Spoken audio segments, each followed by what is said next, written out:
YouTube! Hello YouTube friends, how are you? Another fine installment from RIKA and Dave DY on the Dave DY Show. We're getting up there. We're moving toward triple digits, kids.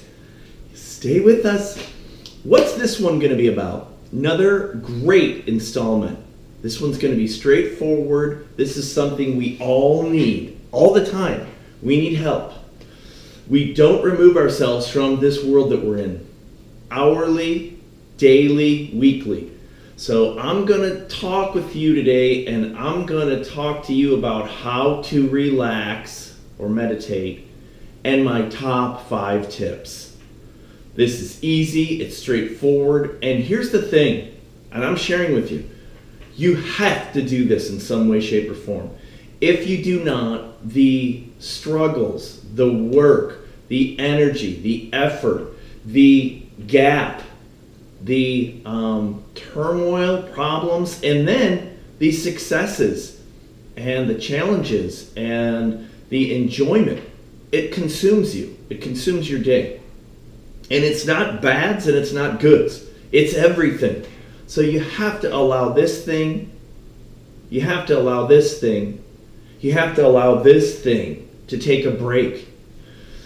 Our bodies naturally do it. We take breaks and timeouts, right, where your stuff stops, but it's not enough. To do it mindfully is critical. So again, how to relax or meditate and my top 5 tips. Tip number 1,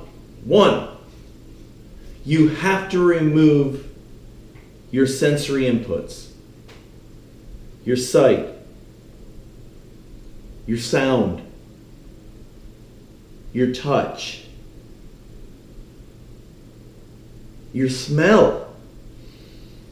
I run beautiful smells in my house through my diffuser, which you can buy through the link below on Amazon. And I'm telling you, I'm almost nose blind anymore. It can be, jasmine, it can be lavender, it can be peppermint, anything.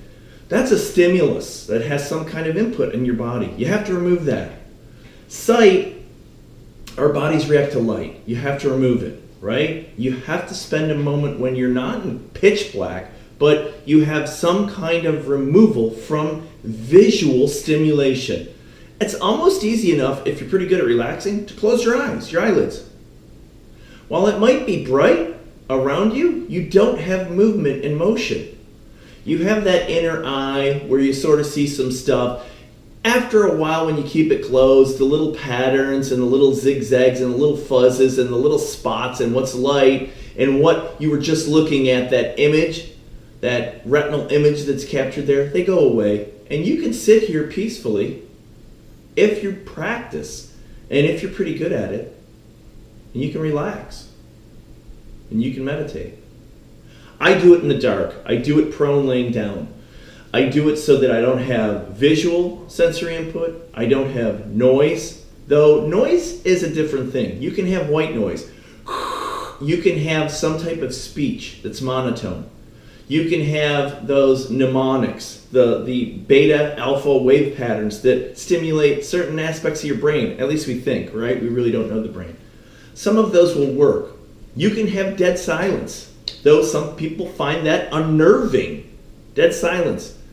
However, if you try and you practice with that, dead silence is wonderful. No audio, no auditory, no ear inputs. Oh my God. Now that part of your brain can stop. Your eyes can stop working. Your ears stop working. You're not touching anything. You're laying on the ground prone. After a few minutes laying or motionless, your body starts to disassociate from touch. What's on your fingers? What's touching the rest of your body, your feet? And when you're relaxed, you start to feel that you're not feeling, which is awesome. You don't need a salt float bath. You don't need a sensory deprivation tank. You can do this. Those are the 3 primary, and then I said smell. And when you remove those, you allow your body then to stop for a minute from all aspects of what it normally does on a second by second, a moment by moment basis. Input, assume. It has registrations on all these senses, bombarding your brain and then having reactions. Some innate and what you normally do, like breathing, which you can't control, right? We can control it, but we can't stop it. And then I'll just talk about that in a moment. But that sensory input, removing that, is critical to relaxing. Critical, which is what we do at night, right? When we close our eyes and we shut down. And then our body goes into REM dreaming, right? Our brain becomes more active. Number 2, you have to focus on your breathing. It's pretty strange, but when you remove that sensory input, you will become extremely punching you in the face, extremely observant of your breath. It's the only thing that really habitually that you can focus on. And sometimes it becomes annoying. But because our breathing is scheduled, sometimes we take a pause between the in-breath and the out-breath. Sometimes it's normal. Sometimes our breathing can be deeper. But when you stop and remove the sensory input and become motionless and focus on that breathing, you'll notice that the breathing actually calms and regulates itself. And that's an animal. It's an innate response that we have within ourselves. And it's your resting state when your body is not moving. And it's pretty epic, dude. This machine, the man machine, the human machine, the body wonderful, awesome. And it's animal. And animals do the same thing. Your breathing will regulate and you can focus on it for a moment and you can watch it calm down. And then it actually, because it's always independent, even though if you focus on it, you can control it, you can slow it down, just like your heart rate, to some degree, it self-regulates. And it becomes a non-impact. You don't hear it, it's normal, it's not something you have to focus on, it just occurs. But that focus on it allows you to remove the other inputs that you have, even when you don't have the stimulus, the external stimulus. Because we are pretty vigilant animals. All these senses that we have, they work for a purpose, man. And that purpose is for us to survive. To hunt, to eat, to be aware, whatever. We're animals. So 1, you got to remove those sensory components. 2, you have to focus on your breathing. You can breathe in through your nose, out through your mouth. You can breathe in and out through your mouth. You can breathe in and out through your nose. And you can watch it calm down. And you'll lose focus on it. But breathing has always been a key to any type of historical global meditation. The focus on that breathing and the scheduled continuous occurrence of it, and then as it quiets, you quiet. And it's really cool. So those 2 key features, they're critical. And when you start to do that more than a few times, it becomes pretty easy with practice. You'll breathe sometimes deep from your diaphragm. Women have a bad time doing that. They don't breathe deep from their diaphragm. Men do. Women are chest breathers. Men are deep breathers. They're gut breathers. When women have babies, a lot of those breathing classes teach them to be gut breathers, diaphragm breathers.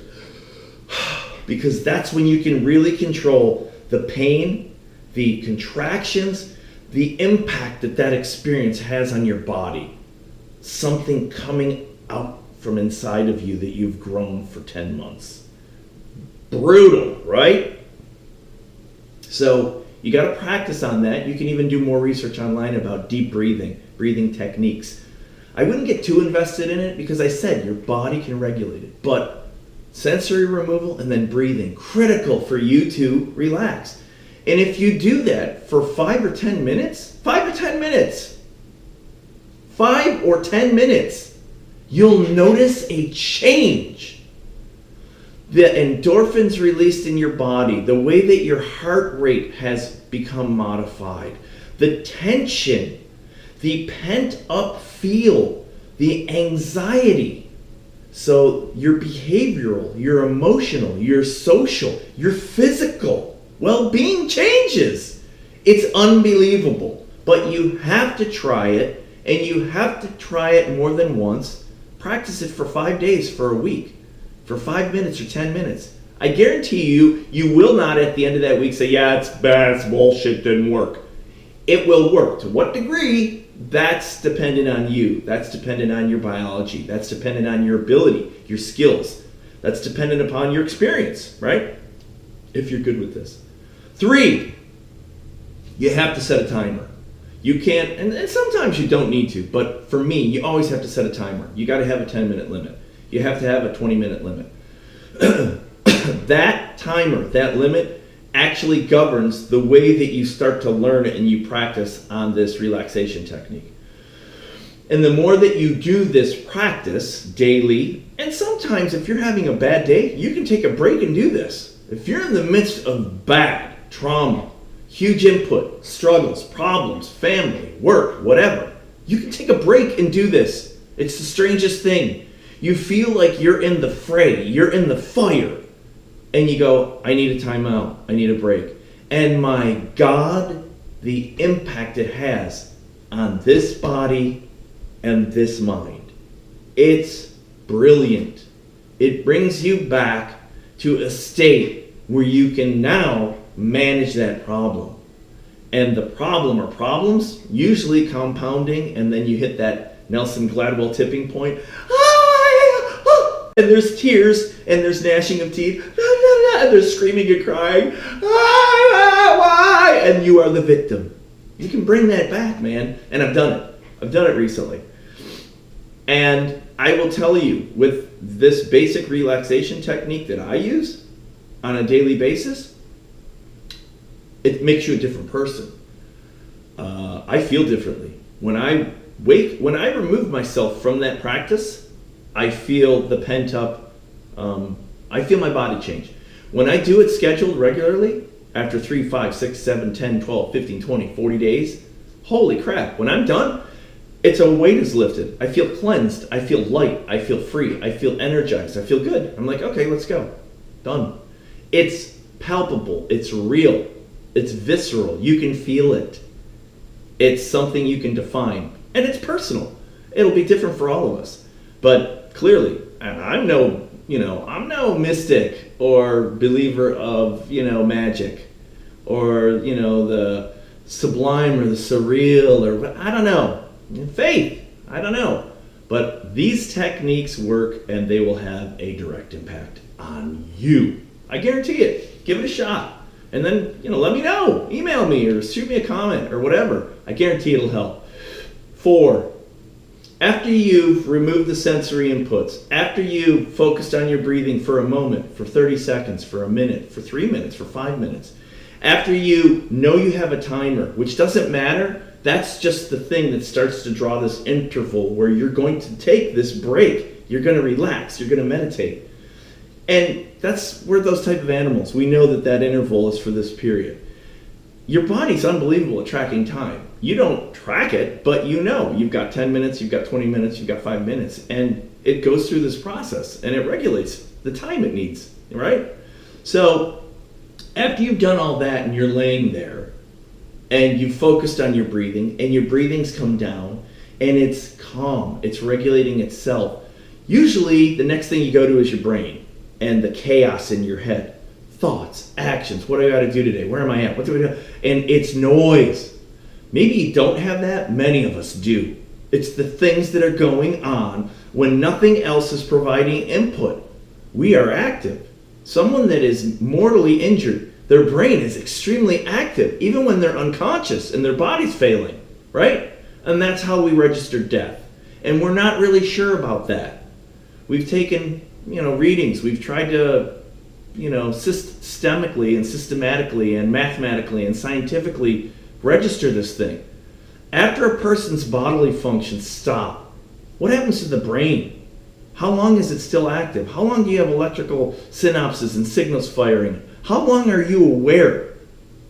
After someone has cut your head off, how long is your brain still aware? Are you alive? Right?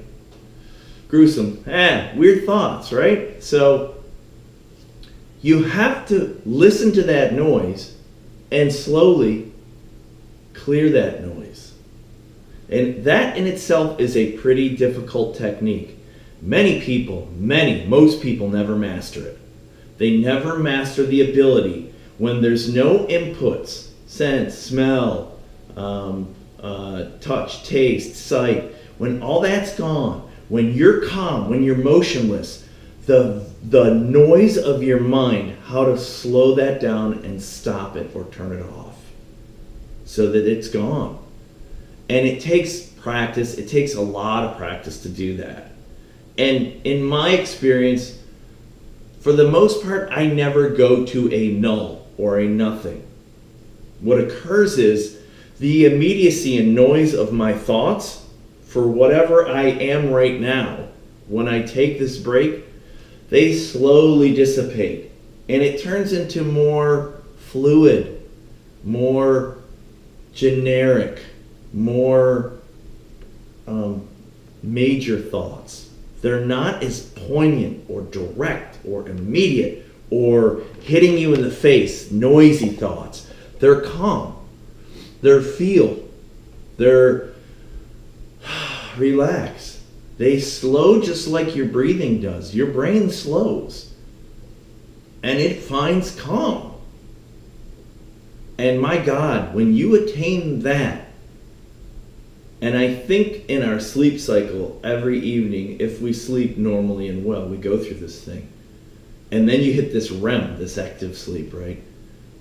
But when you go through that cycle and you've removed that chaos from your brain so that your body just is existing in some type of calm, without sense, without complete awareness, and you've faded from the here and the now to something else, even though you're conscious, that's potent, dude. And there are bodily functions, we've known it, we've watched it, how your body produces at night cortisol and it repairs itself through the REM sleep with the brain that has stimulus through your spinal cord, right, to all your nervous system, all around your body, and it triggers all your organs, your pituitary gland, everything to do different things, like the healing, the backup, the restore process kicks on, right?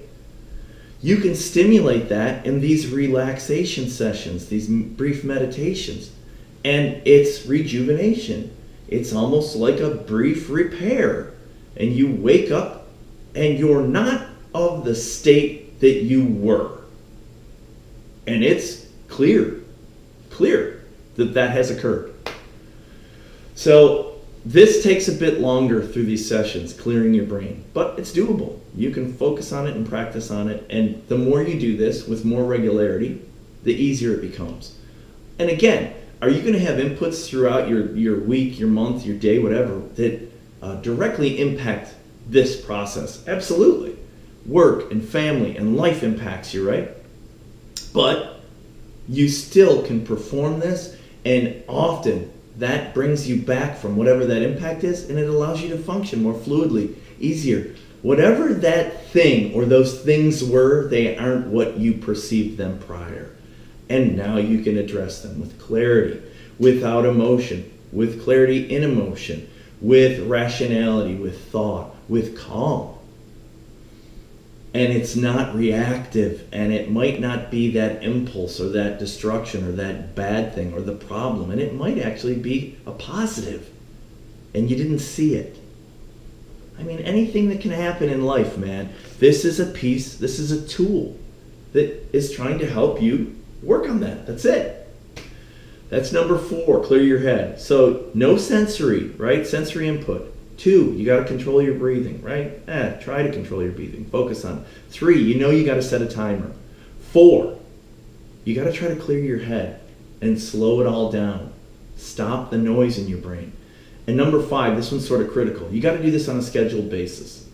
So if you want to do it in the morning, when you wake up and you still have the litter of your dreams that trickle through your brain, you're not fully conscious, you're still asleep, you're in some type of in-between, and then you get up and you gotta pee, and you shake off the stiffness and the non-reality, and then that's actually an optimal time for you to slow down, spend 5 or 10 minutes meditating, and to focus on the day.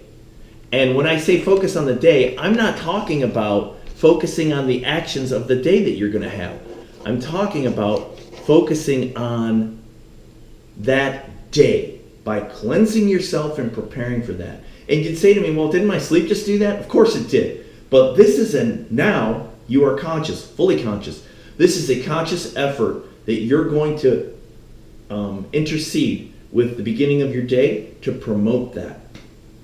And things happen in your sleep, man. I've awakened with dreams that are very vivid, that I have a heightened heart rate. I mean, a lot of things can go on, right? So this thing sets that tempo for you for the day. For the next 10 minutes, after you've awoken, go into your closet, turn off your lights, lay on your floor next to your bed, whatever. Spend that moment with your relaxation and your meditation.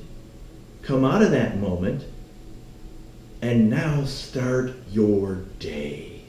And if you do that daily when you wake up, or if you do that nightly, many people do this before bed. And there's all kinds of thoughts about this, right? The stimulus, what you should or shouldn't do prior to sleep or after sleep. This is particular to you, and I guarantee whatever you are, you're going to figure that out. And you're going to go, I don't like this, but, or you're going to go, I don't like this and I can't do this. I have to do this in the morning. I have to do this midday. I have to do this at night. That's when it is most effective for me. And then spend a minute and think about it. Why? I'm most awake. I'm most energetic. I have the ability to really focus the best then. I'm most fatigued. I find that a trigger that makes it much easier, right, to slow my brain down. Whatever the case for you explicitly and specifically. But tie those in. That schedule's critical, that you do this regularly, because this is an activity that you have to practice. This is not something that's innate. This is learned. And through learning this, you get so much better at it. And when I say so much better, it changes your life and your surroundings. And when you're not doing it, like exercise, like eating right, like other behavioral traits or social traits that you exhibit and that you practice, you clearly notice a difference, a big difference. And you're like, I got to get back to doing that. And it's pretty potent. So those are my 5 tips, folks. Clear your senses, right? No sensory input. Control your breathing. Really look at your breathing. Focus on it. Set your timer. Make sure that you have a limit on this thing every day and that it's consistently the same. Clear your head. Focus on how you get your thoughts in order, in line. And that practice alone is a critical practice because it allows you to more fluidly manage your life and your brain and in your surroundings. And you'll notice that. You'll notice how much better you get at that, which is also animal and human, and which we really don't practice often. And that's unfortunate. But now I'm giving you the tip. Tip number 4, do it. Clear your head. And number 5, do this on a scheduled basis. And you're going to notice just how powerful this minor event has on your life. I guarantee it. And I guarantee it because I'm a skeptic and I've experienced it. So I'm just sharing that with you. It's not a pro or a con. I'm sharing with you that this is a huge positive for me. And I want you to find that out for yourself. So thanks for watching the Dave DUI Show. How to relax and meditate. My top 5 tips. If you like it, comment, like, subscribe, share, all this stuff below. I told you there's links for my diffuser so you can have beautiful smells within your house.